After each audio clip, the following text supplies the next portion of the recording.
Hello ladies and gentlemen, and welcome to a squad builder, this time featuring some of the team of the season players that have been out. It's been a very long time since I've done a squad builder, so it's actually really nice and kind of refreshing to do something a little bit new and different. So here it is. It features, I think, 3 team of the season players. I want to say maybe only 2, but yeah, I think you guys will really enjoy this. I certainly enjoyed using this team. I've been playing with it for quite a few games now. I created it today and it was just so much fun, and that's why it's up a little bit later than usual. So I've just been having a lot of fun playing with it, and I think that, you know, I've gathered enough information to give you guys some good feedback on where its strengths and where its weaknesses are. So in goals we have Marchetti. You can get, by the way, this team I'm pretty sure can be a full informed team except maybe one of the strikers, but there are quite a few informs there already. Anyways, yeah, Marchetti in goals, and then we have Chiellini as the other center back. Obviously both of those are Italian and both play in the Serie A, so chemistry wise they work out perfectly.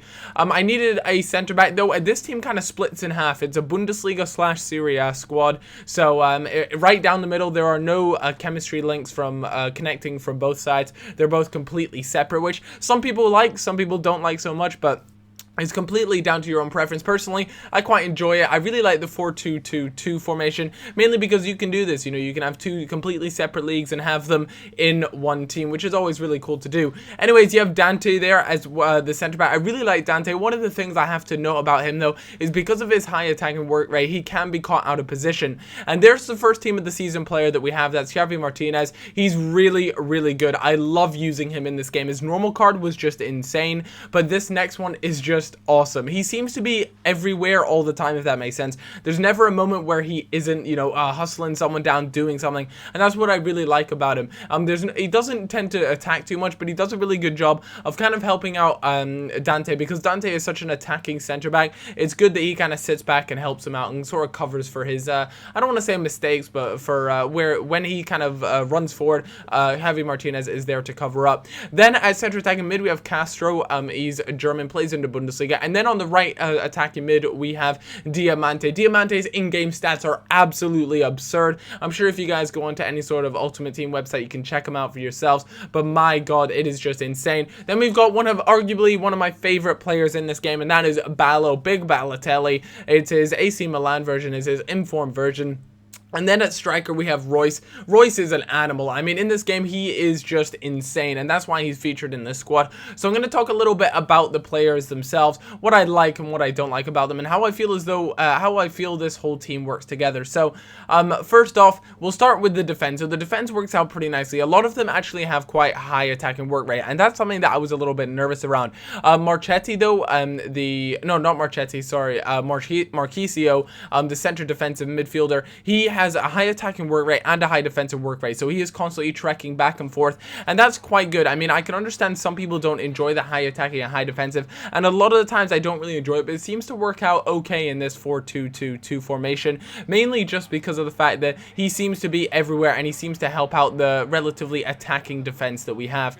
Royce, of course, is just insane. He is so good in this game. I was just talking about it. He's one of the best you know, non-informed cards that you can get out there. Another thing that player that I really like in this game is Alaba. He is really good in that left back position.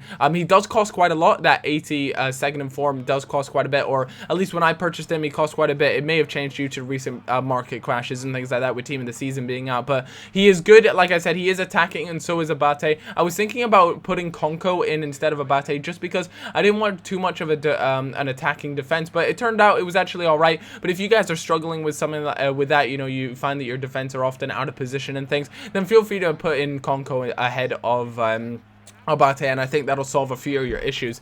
Then moving up into midfield, Javi Martinez, the highest rated team of the season player, I believe. He is literally everywhere. His standing tackle, slide tackle, all that stuff is just immense. He is really solid. Definitely one of the better defensive midfielders that I've used in this game. And I have to admit, you know, I took a couple shots and things like that with him. It didn't feel as though he was that good when it came to attacking, but you know, you don't have a defensive mid to attack. You have him there to kind of hold the ball up for really good last-ditch tackles, that sort of thing, and just to really control the midfield, and that's exactly what he did. Also, that was a pretty nice counter-attack. I thought some good footballing allowed us to, allowed Royce to put it into the back of the net, and we end up doing pretty well in this game. Dante there, I put that clip in. I don't tend to enjoy putting headers in, but I feel as though that just goes to show how much of a monster Dante is. He's a big lad, and he will do some damage. You know, he managed to rise above the goalkeeper there and put it in, and that is just a class finish from Balotelli. Would you like some salt with those chips? That was just a really nice chip. I spotted that the keeper was coming out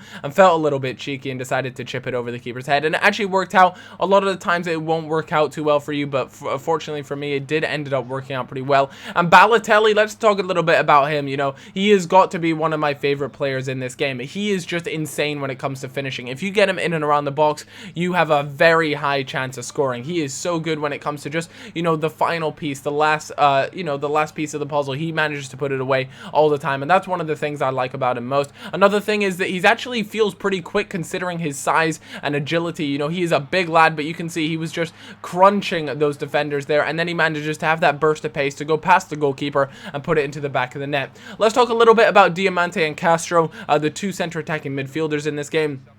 Diamante, he is good. You know, you can definitely tell that his dribbling is on point. That's very similar to Castro. Both of them feel very good on the ball. It feels as though you have really good ball control. I have to admit, Castro has taken a shot or two. They haven't felt that great, but that's very different when it comes to Diamante. His left foot is lethal. He is left-footed, so it actually works out pretty well that he plays on the right attacking mid position, because it means that he can cut inside on his left foot and do some damage. But yeah, that pretty much sums it up, guys. You know, Diamante, his in-game stats are unreal. He is a little bit slow, and I know a lot of people don't enjoy slow center attacking mids, but I felt as though it worked out pretty well.